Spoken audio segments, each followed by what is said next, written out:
know what? I've been around for a while. I've traveled the world, met some interesting people, done some crazy things. So you might just think there's not much that could take me by surprise. You'd be wrong. The world is full of stories and science and things that amaze and confound me every single day. Incredible mysteries that keep me awake at night. Some I can answer. Others just defy logic. A man beats incredible odds and cheats death. He's struck by lightning 6 times, yet lives. Is he a human lightning rod? A small child freezes solid in sub-zero temperatures, clinically dead for 2 hours. She amazingly survives. How is this possible? Beneath the Pacific Ocean, a mysterious discovery threatens everything we believe about our nation's history. Did Chinese explorers reach American shores years before Columbus? Yep. It's a weird world, and I love it.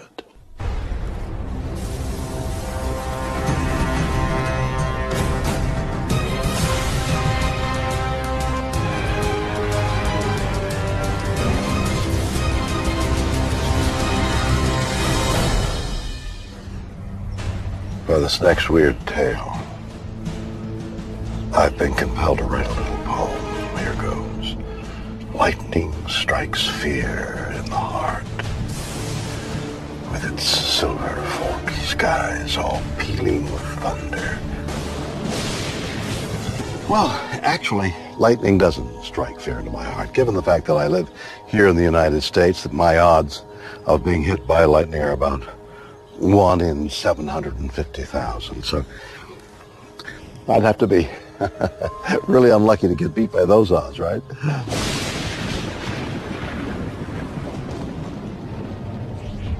46-year-old Carl Mize may be the unluckiest person on Earth. The Oklahoma resident has been struck by lightning more than once.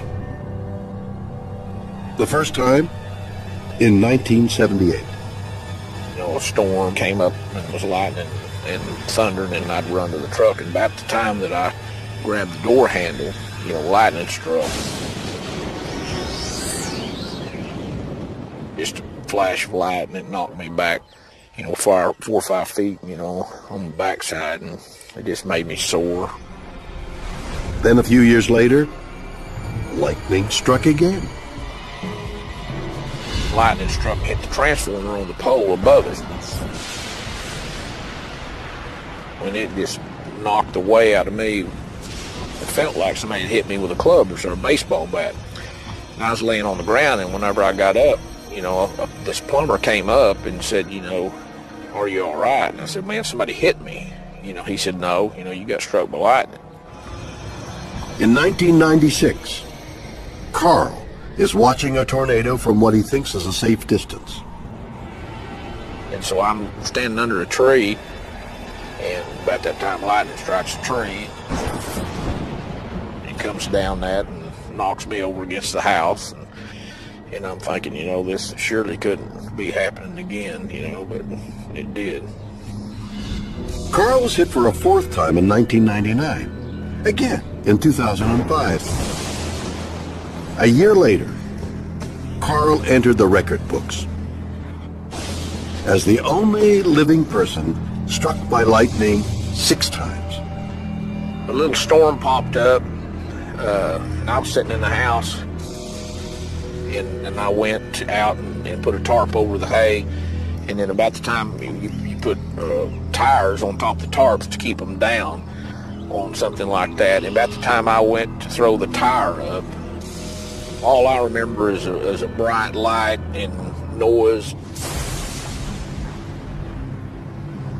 and I woke up on the ground. And so they took me over to a building, and they called the ambulance, and all the people came, went on. They put me in the hospital for 3 days, And it burnt that time I was laying on my stomach on the ground working on this wire, and it burnt my chest, you know, on the other side of my chest, on the left side of my chest. A man struck by lightning 6 times in 30 years, a series of events so bizarre and so improbable it defies logic. But what are the chances? Mathematician Jeffrey Rosenthal has calculated the extraordinary odds of Carl Mise's run of doomed luck. If we just kind of pretended that lightning was equal around the United States and everyone just had the same chance of being struck all the time, then the chance that somebody would be struck 6 different times over the course of 30 years is extremely unlikely. It's like 1 chance in a trillion, if you just consider everyone to be equal, that someone would be struck 6 times in a 30-year period.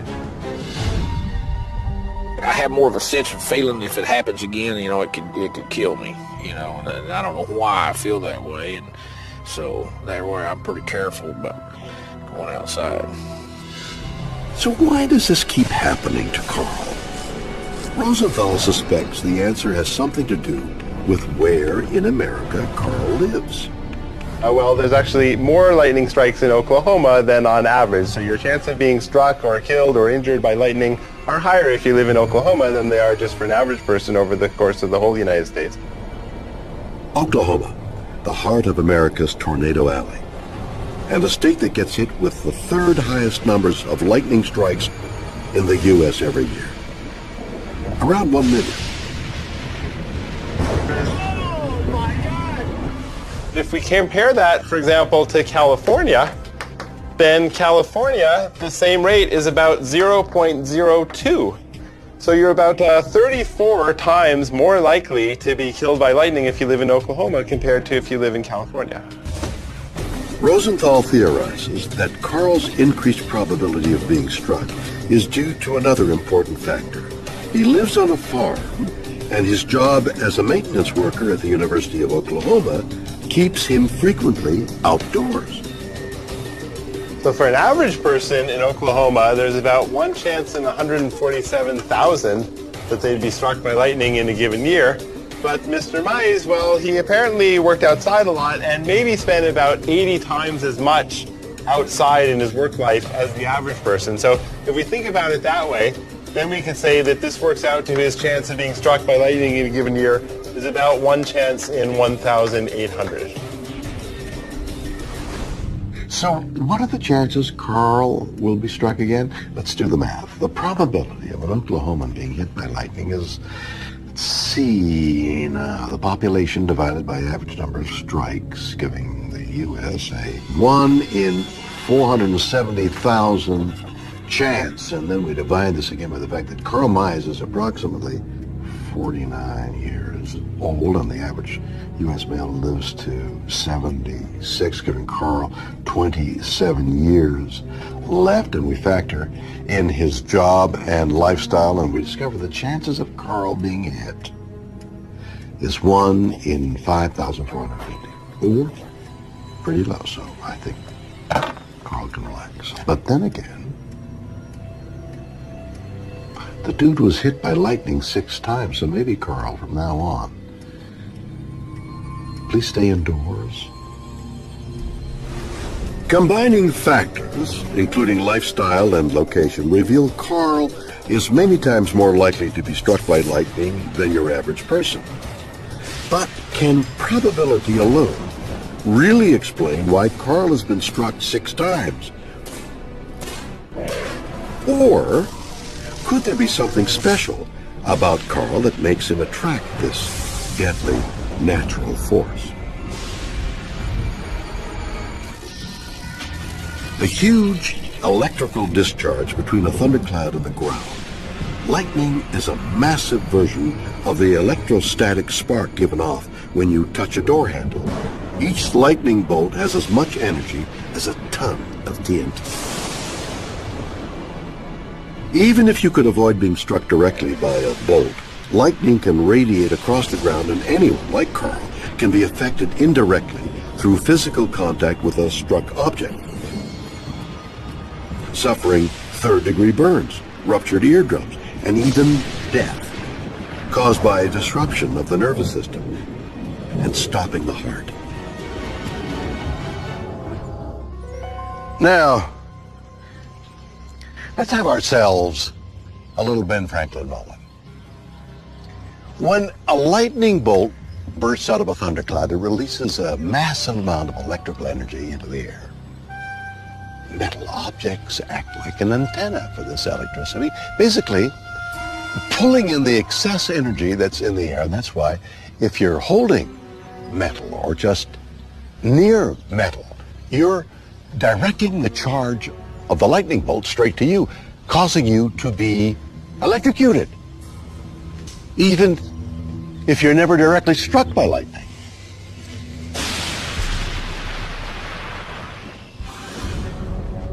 Lightning researcher Don McGorman thinks the indirect nature of the majority of Carl's lightning hits can explain his misfortune. Every time he was struck, Carl was touching something that conducts electricity. A lot of his injuries were caused by touching metal. He probably wasn't struck directly in a good many of those cases, but the fact that he was touching metal caused him to be injured in those situations.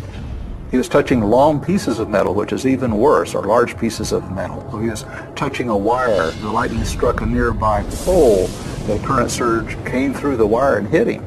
He was touching a crowbar, and so even if the crowbar wasn't hit directly, it would still pick up the electrical energy from a lightning flash and really seriously injure him. Even exposing yourself to the hazard is by staying outside. Lots of people are outside, and it's just a statistical fluke, I think, in one way. Like I said before, though, being outside and touching metal are things that greatly increase your chances of being injured. And so if there's one thing I would urge Carl to do, it would be, if he's got to stay outside, go ahead and stay outside, but get away from metal. Don't be touching metal or standing in pools of water. Carl Mize puts himself in harm's way far more often than most people. But that alone cannot explain his 30 years of living in fear. Electrical expert David Stetzer wants to test a more bizarre theory. Is there something about Carl himself that makes him more susceptible to lightning strikes? Current will take the path of least resistance. Now that's Ohm's law. Electrical resistance is measured in ohms. If you knew where lightning was going to strike, and we went out on a golf course, and somebody was 200 ohms of resistance, and somebody was 500 ohms of resistance, and lightning hits, more current would flow through the person that has 200 ohms of resistance than the person that had 500 ohms of resistance. If the person has less resistance, they're a better conductor. Again, going back to what do you want to conduct electricity? Do you want to use a ceramic rod, or you want to use a copper wire, for example? So copper wire has one valence electron, or it's more conductive. People's resistance to electrical currents varies. Some scientists believe levels of body fat and sweat can be a factor. Stetzer's experiment will determine if Carl has less resistance that could explain why lightning is striking him more than other people. And so we're going to connect that to you, and we're going to measure the voltage drop between here and here. The more voltage that it drops, the more conductive you are. First, Stetzer is going to test Carl's friends, Joe and Steve. And he's reading 2.3 volts, 2.4.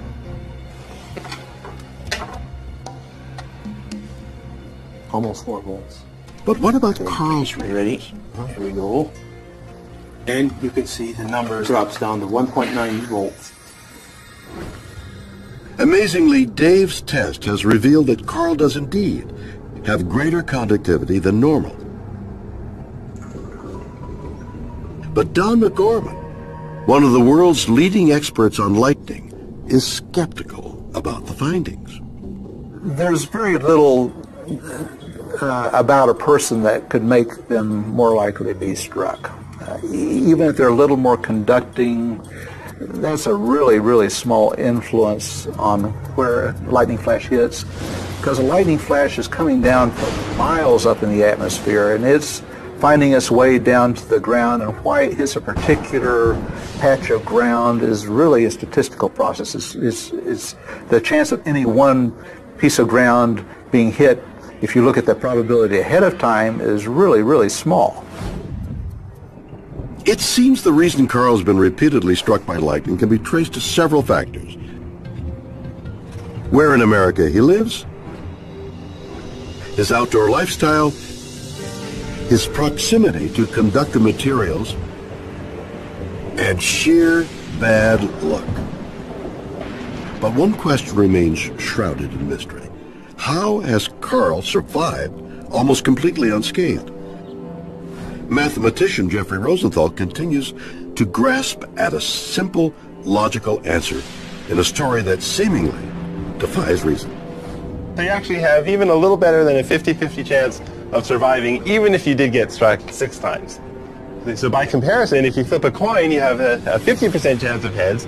So the chance of getting heads 6 times in a row would then be a half multiplied by itself 6 times, which is 1 chance in 64, or just about 1.5%. So it's much less likely that you'll get 6 heads in a row than that you'll survive 6 major lightning strikes in a row.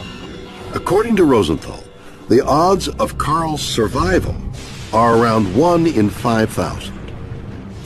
But the fact remains, this is a man struck by lightning a world-beating 6 times. Is that weird or what?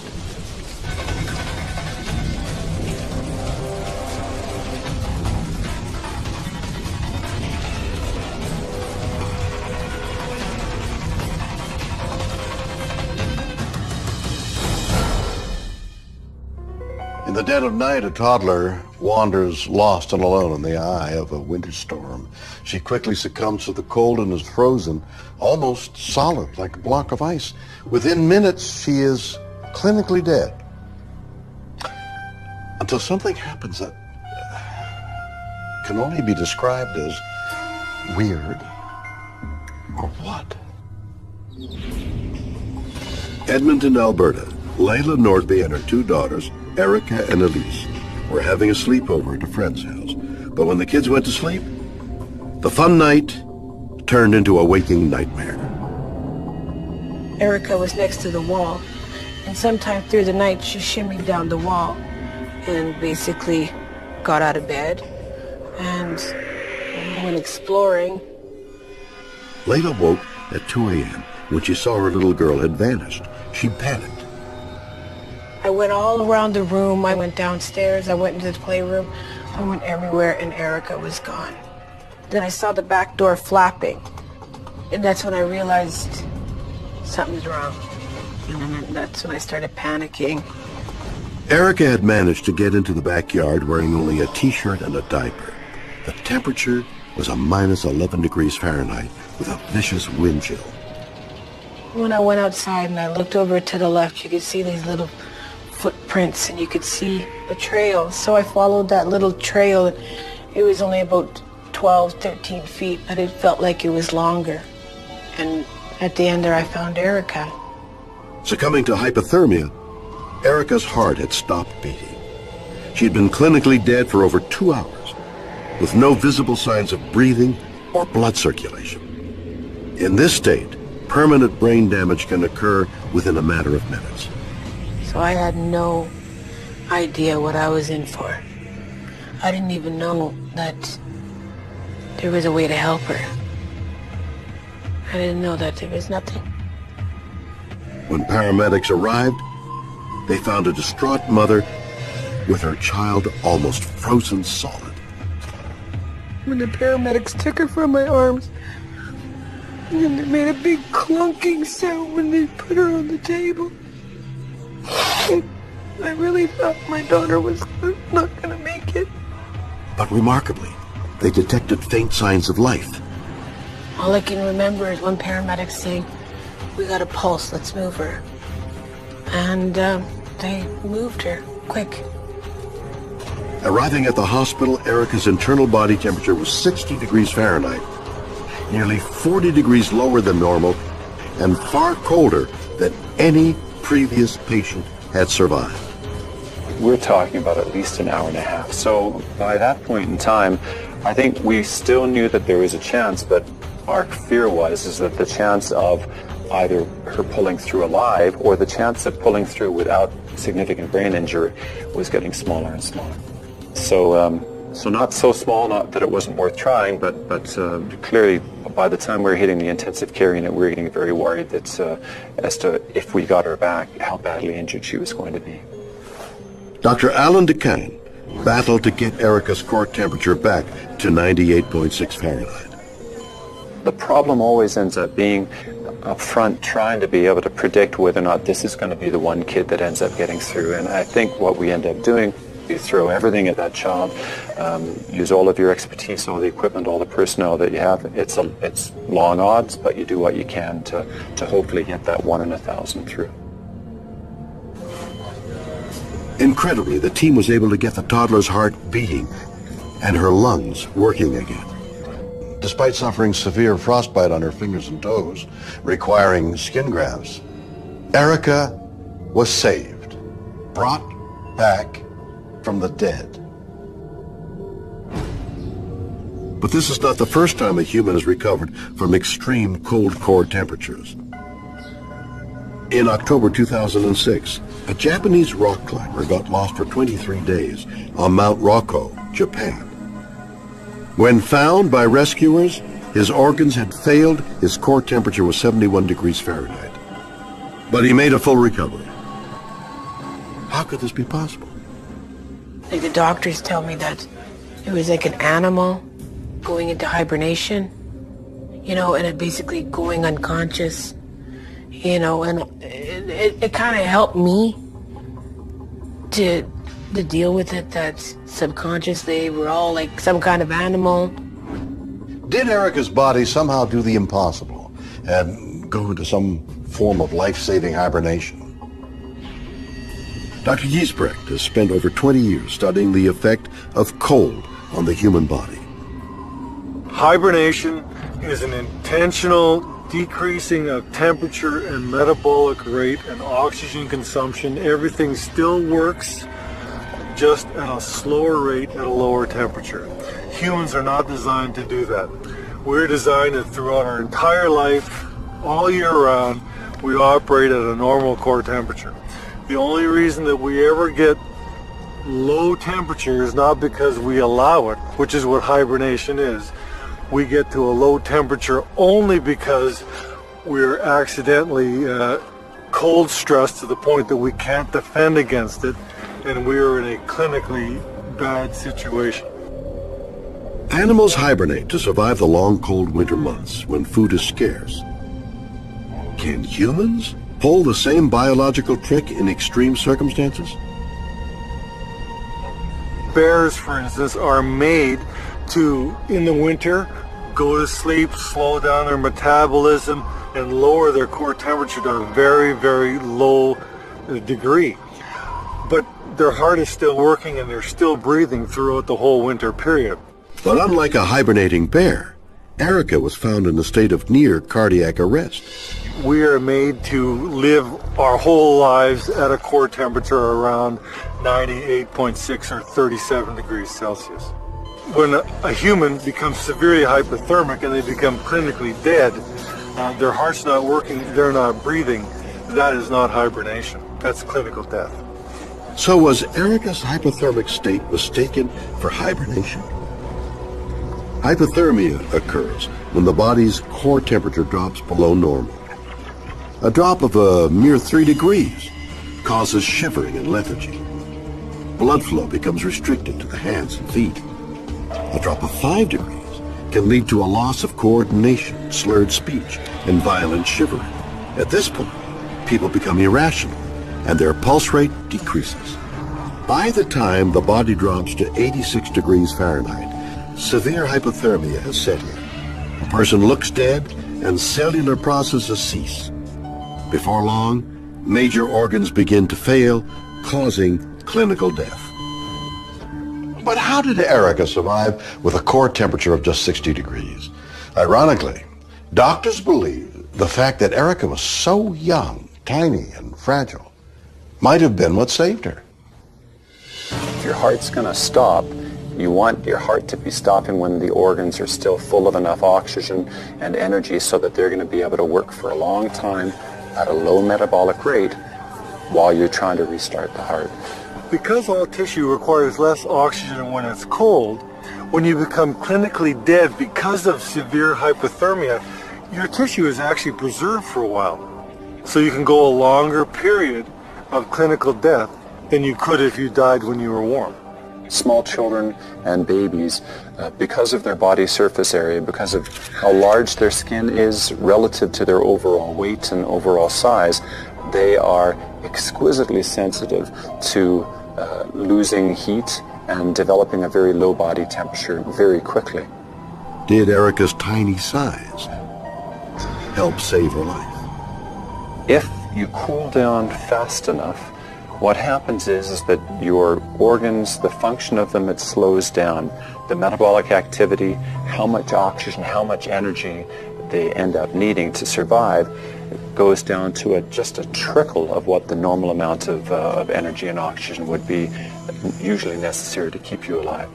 So what happened is that because she'd rapidly cooled down, it allowed her, even though her heart had stopped contracting and her heart wasn't pushing blood around her body, she had a much, much longer period of time where her organs were going to be able to survive without the heart pumping oxygen and nutrients. In normal conditions, the brain can be deprived of oxygenated blood for around 5 minutes before suffering irreversible damage. After around 10 minutes without oxygen, death is almost certain. Because extreme cold reduces the body's metabolic activity, the brain can survive unharmed for hours or even days on the reserves of oxygen and energy present when the body is rapidly cooled. This condition is called metabolic icebox and occurs when the core temperature drops below 86 degrees. We often have the question, how cold is too cold? And it's people like Erica who make the answer to that question very difficult. 20 years ago, we would have said that Erica could not survive, but then somebody treated her and she lived. So it's very, very difficult to say. We don't know the lowest limit. Erica's core temperature was 60 degrees Fahrenheit or 15 degrees Celsius.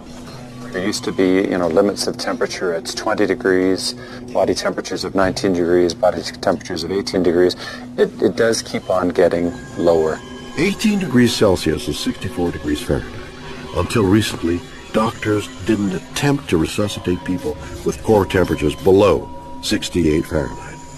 Luckily for Erica, today, doctors work on a different principle. We basically tell physicians and anyone else who finds someone cold, you must try to revive a person almost no matter what. That's why we say you're never cold and dead until you're warm and dead. We end up trying to rewarm people if we think by the circumstances of where they had their cardiac arrest, we think that there is a significant chance that we're going to be able to resuscitate them. Basically, if someone is found cold and clinically dead, unless they have an obvious fatal injury or they're literally like a block of ice and cannot be moved at all, we say, because of people like Erica, try to revive them because you never know. Usually, doctors have to warm up hypothermia victims by filling their lungs with warmed air, injecting warm fluids, or by warming the blood through an external heater. Her temperature when she arrived was about 16 degrees. Her heart started working again at about 17 degrees. But Erica had one last surprise in store. A mysterious biological response the medical team simply cannot explain.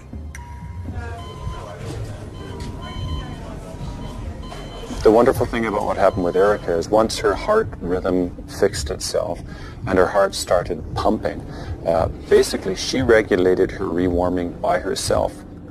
Her heart pushing blood around her body and us just providing warm air blowing over her skin, she was able to regulate how quickly her body temperature needed to rise. For some reason, Erica, with that body temperature, odds were on her side. Erica survived her ordeal without suffering any form of brain damage. She spent 6 weeks in hospital, but made a full recovery. My health is pretty good. When I grow up, at night, I'm going to be a wrestler, and during the day, I'm going to be a teacher. Because sometimes teachers can be actually good role models. Well, I think I'm a lucky kid. For Erica's family and the doctors who brought her back to life, Erica's survival isn't just lucky, it's miraculous.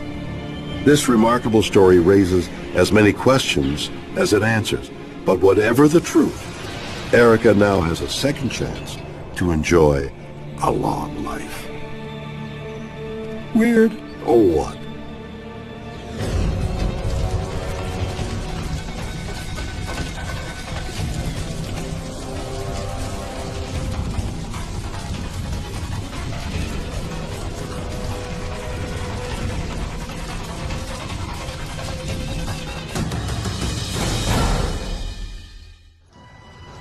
Who were the first foreigners to lay claim to what is now the USA? Well, most people would answer, thanks to Christopher Columbus, it was these guys, the Spanish. Yeah. There's some evidence to suggest it was even these guys, the Vikings. But what if intrepid explorers from somewhere completely unexpected had really discovered America 100 years earlier than anyone else? Mysterious carved stones found off the coast of California threatened to turn history on its head. I've never seen anything like this. These stones could be proof that the Chinese beat Columbus to the New World. Bob Musterl was scuba diving off Palos Verdes in Southern California when he made a strange discovery. I love to dive. It's a lot of intrigue. Every time you go, you don't know what you're going to see. You may see out here, you may even see a turtle. Every once in a while you do see them. You might see a shark out here. We'll be cruising along on scooters and this 7-gill shark comes right up and swims alongside of you. You think, that's my buddy. No, that isn't my buddy. And it's just a lot of fun.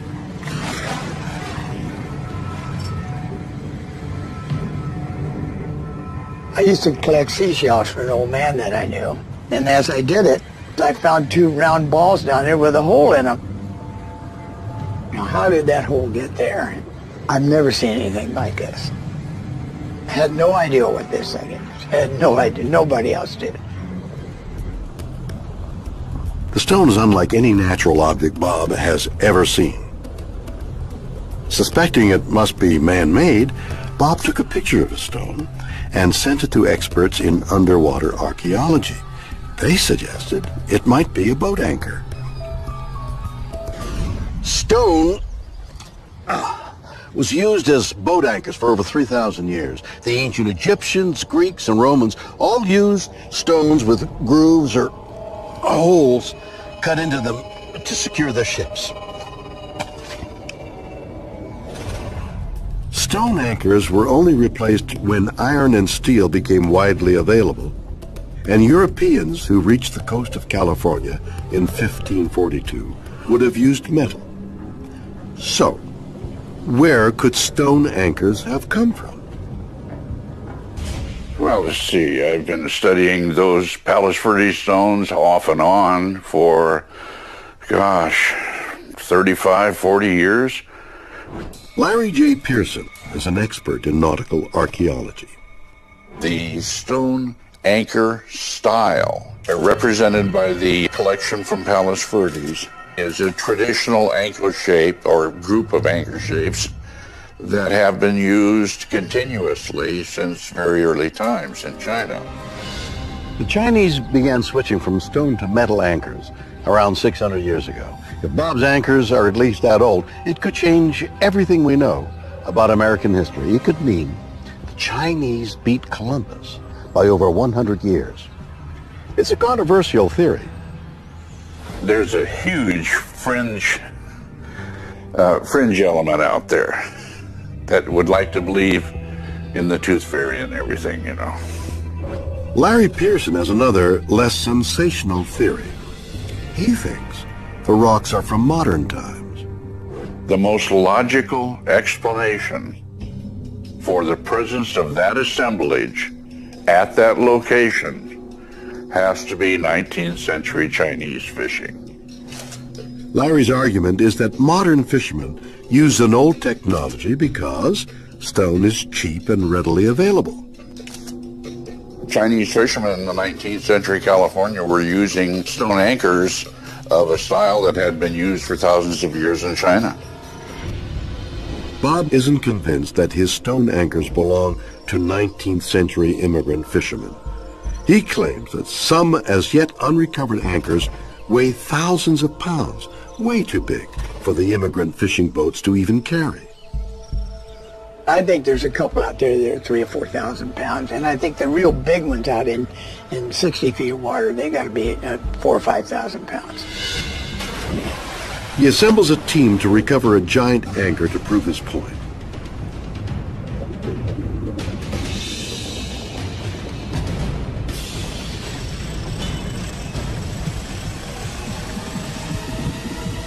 Bob and his team pull up a huge stone anchor.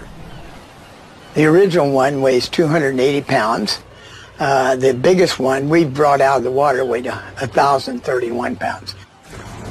Could a small 19th century fishing boat have really used an anchor weighing around 1,000 pounds?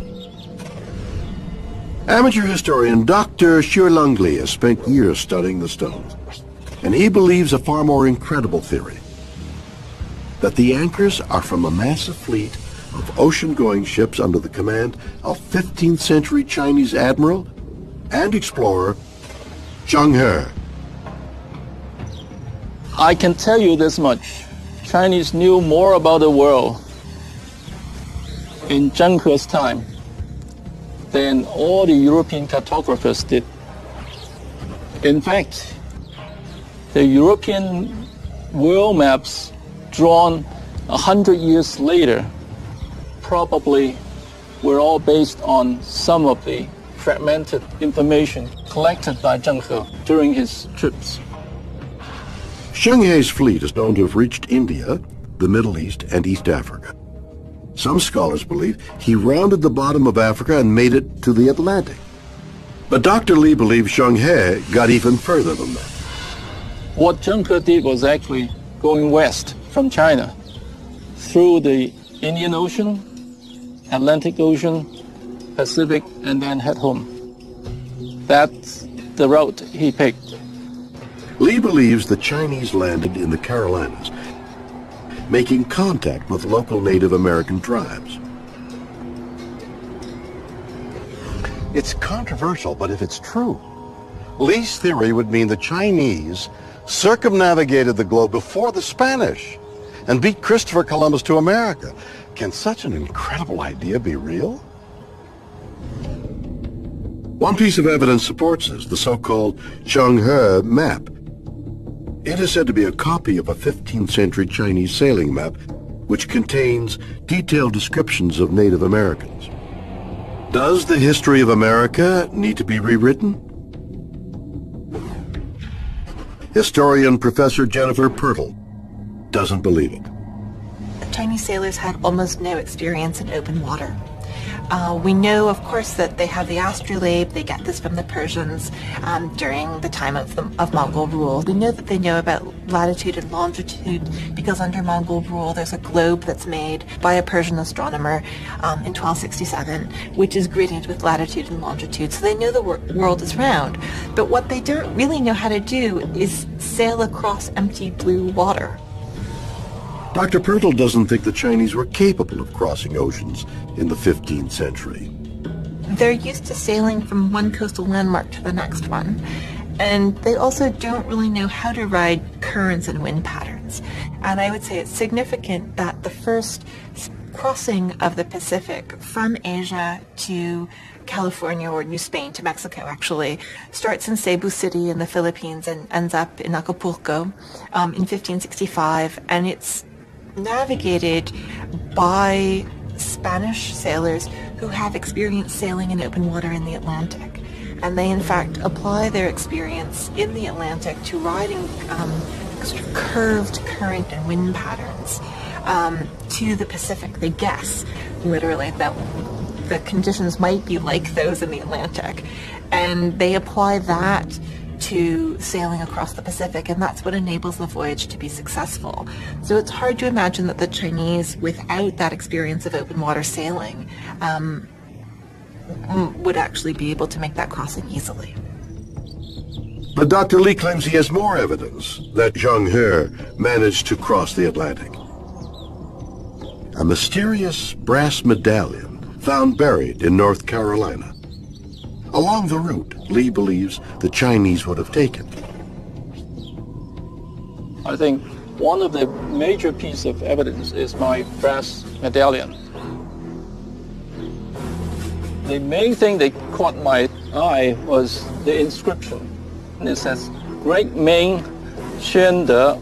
Xuande is the emperor who sent out Zheng He, the Ming admiral, for the last time of his 7th trip to visit other foreign countries.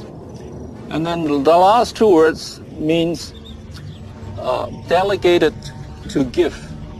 The word delegated is the key, because the emperor cannot or could not present a gift to the head of state. So he delegated an important person to present this gift, and this one must be a representative of the emperor, and he must be a very significant person. And this is only an ambassador. At that time, Zheng He is not only the admiral, but he also acts as the ambassador to visit the foreign countries. No one knows for sure how old the medallion is or where it came from. But to Dr. Lee, the exposure to Chinese culture and technology left other, indelible echoes on the Native Americans' way of life, language, and even the way they wore their hair. It is interesting, but Dr. Lee's theory is not supported by most experts in the field.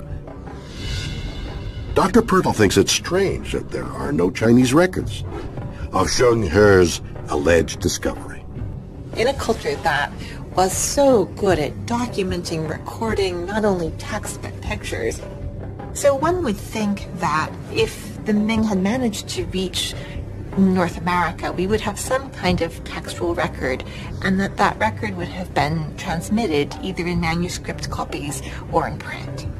One also might think we have an extraordinarily strong tradition in China also of printing not only text but images, so one would expect to find perhaps printed maps. So perhaps it wasn't the medieval Chinese who came to our shores and left these great stone anchors, but new evidence from scientific dating done on a stone similar to that found by Bob Musterl suggests the answer to this mystery may be even more incredible than anyone could ever have imagined. Down in San Diego, they brought a stone anchor, a round stone with a hole in it, up from very deep depth. It had magnesium nodules growing on it, so they dated those magnesium nodules, and it was 4,000 years ago. Now, the Chinese had huge boats in those days.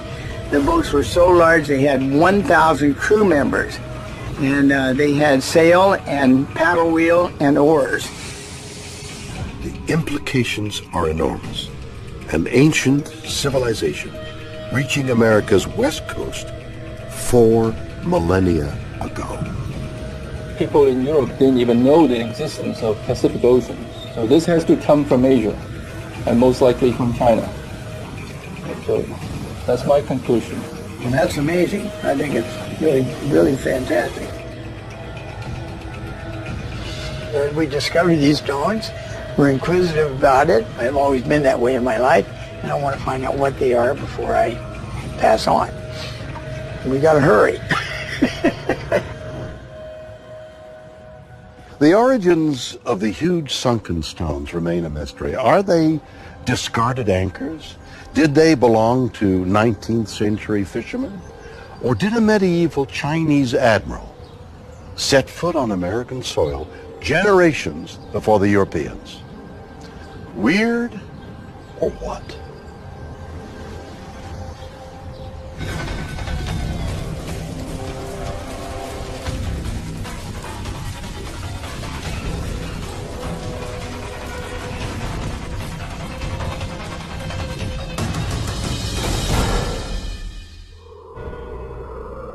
So 3 bizarre mysteries, each with several possible explanations. A man is struck by lightning, a world record 6 times. Is he just the world's unluckiest man?